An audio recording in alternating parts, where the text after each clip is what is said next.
Ajo është bia e një luftëtari që nuk u gjunjësua edhe kur errësira I doli përballë.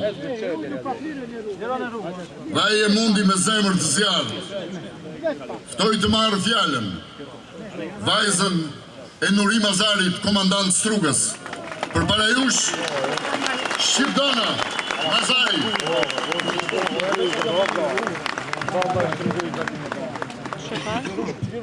Përshëndetje, të nderuar të pranishëm, shqiptar nga gjithë trojet shqiptare, nga Kosova, Shqipëria e Maqedonia.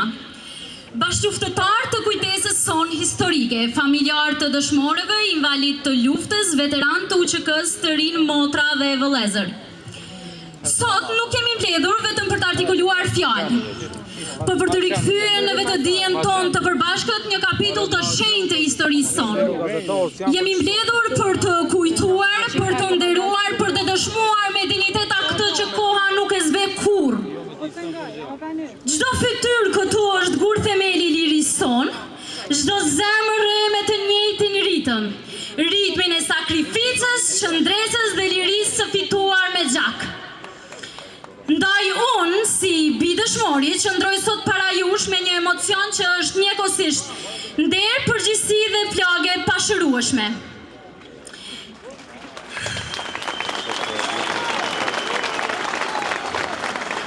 Emocioni im është simfoni krenarie, dhimbje, një ekuacion I ndjeshëm që lidh gjakun e të rënave me detyrën për të... Faleminderit.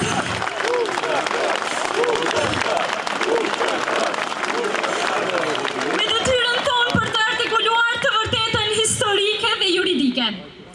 Hashim Thaçi, Kadri Veseli, Jakub Krasniqi, Recep Selimi dhe të gjithë ata që u rrështuan në anën e drejtë të historisë, nuk luftuan për privilegje, poste apo lëvdi të rreme.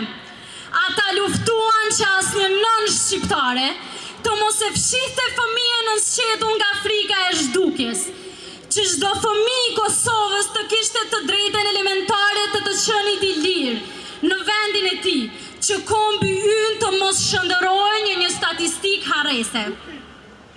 Por sot ata nuk janë në llogore, ata janë në sot gjyqit të largët përballë akuzave që historia e këtij kombi I njësi anakronike, të drejta, të padrejta dhe thellësisht të pamerituara. Ne kërkojmë një drejtësi subnative, të pakontestueshme, të balancuar dhe të pandikuar. Një drejtësi që e njeh kontekstin, sakrificën dhe të vërtetet e madhe të kësaj lufte. UÇK-ja nuk ishte ushtri pushtimi, por ishte ushtri çlirimi. UÇK-ja nuk ishte ushtri krimi, por ushtri e lirisë dhe e dinjitetit. Hashim Thaçi, një nga figurat kyçe të luftës dhe të shtetërtimit të Kosovës, u privua nga liria në kohën kur mbante ende titullin më të lartë. UÇK-ja ishte shtylla kurrizore mbi jetesën sonë, ishte dalja jonë e fundit nga humnera e shfarosjes. Ishte përgjigjja e një populli që nuk pranoi kurrë zhdukjen, dhe ata që udhëhoqën këtë lëvizje nuk ishin kriminal. Ata ishin broja fizike e një kombi të tërë. Ne jemi ata që u përballen me brutalitetin sistematik të regjimit serb. Ai regjim na goditi, na shtypi dhe u përpoqë të na zhdukte, por ne sot jemi këtu. Sot jemi dëshmi e gjallë se gjithë ata që u munduan të na shtypnin, ne qëndruam besnik dhe të fortë, ndaj jemi këtu.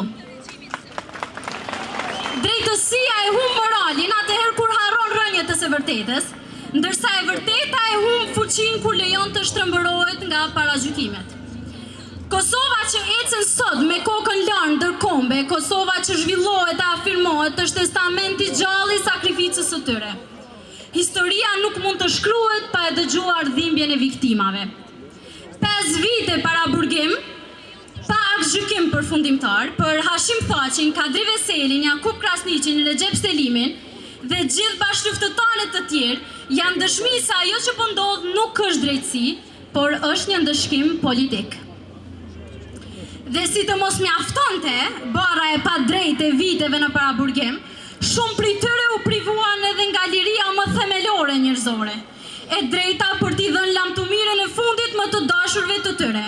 Hashim Thaçi humbi baban, Kadri Veseli humbi të dy prindërit, Hysni Gucati babajnë e tij, ndërsa Nasim Haradina i vëllan. Pa mundësinë që t'i përqafonin për herë të fundit. Kjo nuk është thjesht dhimbje personale. Kjo është një plagë kolektive në ndërgjegjes sonë kombëtare, një kujtesë e hidhur se sakrifica e tyre vazhdon edhe sot. Ne nuk qojmë sot nga dobësia, por nga plagët që ende pikojnë. Nëna që u shuan pa parë djemt, baballarët që vdiqën pa lamtumir, bite UÇK-s që mbeten larg varreve të prindërve. Dhimbja jonë nuk është një thirrje politike, ta din gjithë këtu e gjithë kombi, e gjithë shqiptaria, e gjithë popujt e Evropës, është zë i zemrës së një kombi që nuk haron. Ne nuk kërkojmë privilegj, nuk kërkojmë amnisti, nuk kërkojmë lehtësi për padrejtësi, ne kërkojmë drejtësi të pa kompromis, të pa anshme, të bazuar mbi prova. Precedent ndërkombëtar dhe kontekst historik. Drejtësi që njeh se mbrojtja e jetesës dhe dinjitetit nuk është krim, por e drejtë elementare e çdo populli, ashtu siç ishte edhe e drejta jonë. Burrat që dolën sot, i dolën zotat dheut,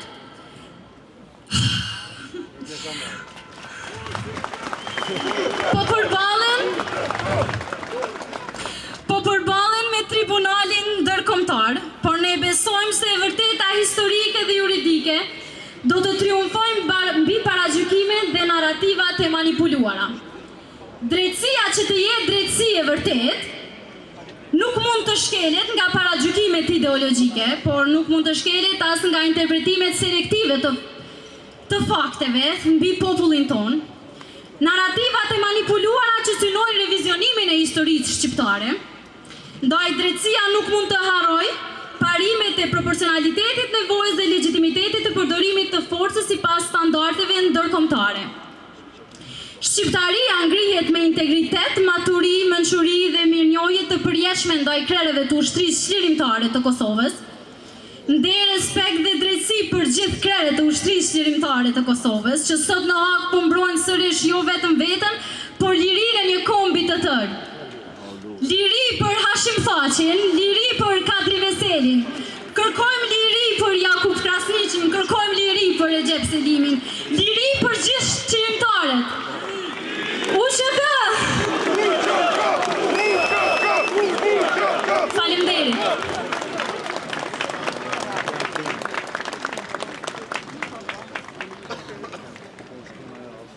Faleminderit Shqiptan.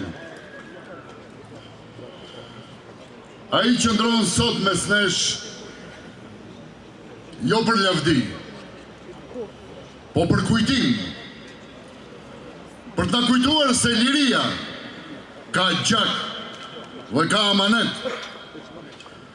Ai është zëri atyre që mbrojtën Kosovën jo vetëm me jetë, po edhe me gjymtyrët e tyre. Ftoj të marrë fjalën kryetarin e OVL-UÇK-s, Zoti Hysni Gucati.